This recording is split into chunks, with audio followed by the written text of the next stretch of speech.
try some more goodies from Yabamoto Crystal Candies. Here's our first crystal, and this is a Labubu edible crystal candy. It is so freaking adorable. Now for the crunch. This one has some gummies inside of it.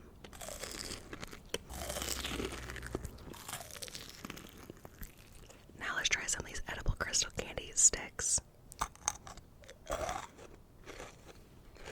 This is grape. This is my absolute favorite flavor. You all know that. Let's try another one.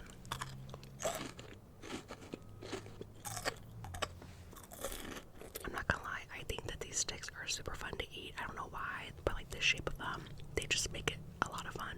If you want to check out Yabamoto Crystal Candies and see how they are reinventing edible crystal candy, I'm going to tag them